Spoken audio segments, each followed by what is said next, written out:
夢幻嘅婚禮啊，現代愛情故事啊，呢個夠浪漫動物園，發財啊代表，恭喜！帶你看看香港人在三亞舉辦嘅婚禮，平時係諗動物園去邊度諗到煩㗎嘛，佢犀利，交俾我哋去諗啊！你望下呢度，寫低最值得旅遊嘅地方，我哋最多人投票咧，佢哋就去嗰度動物園。你犀利啊，咁獨立都俾你諗到，我建議去他，真嚟體驗生活。咁啊講下笑啫，埃塞俄比亞真係叫受苦咩？好浪漫嘅地方俾你過係諗邊度？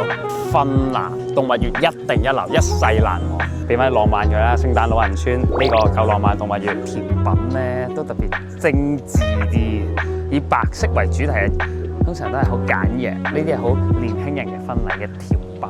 藍色夏威夷啊，嚟啦喂 ，cheese， 好酸啊！夏威夷嘅味道就係好夢幻嘅婚禮啊！呢一度係咪你最想要你老公俾你嘅婚禮啊？係佢叫佢過嚟呢間酒店咯，呢度真係好靚。這個北緯18度的浪漫城市，緊唔緊張啊？唔緊張。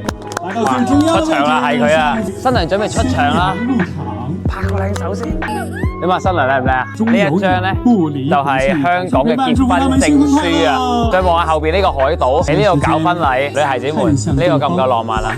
如果覺得浪漫都想要嘅，轉發俾你男朋友，叫佢幫你實現呢個夢幻婚禮。佢兩個啊，完美演繹現代愛情故事啊！平時人哋搶花球，佢哋今日搶寶箱，佢哋拋嘅係寶箱，我都唔執輸，大佬搶到發財啊！喂，呢度瞄準啲老友，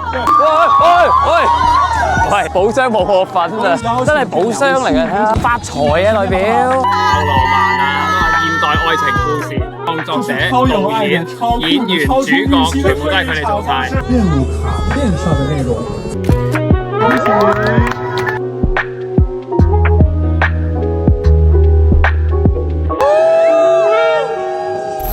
我係香港簡 Sir，記得俾 like 同 follow 我啦。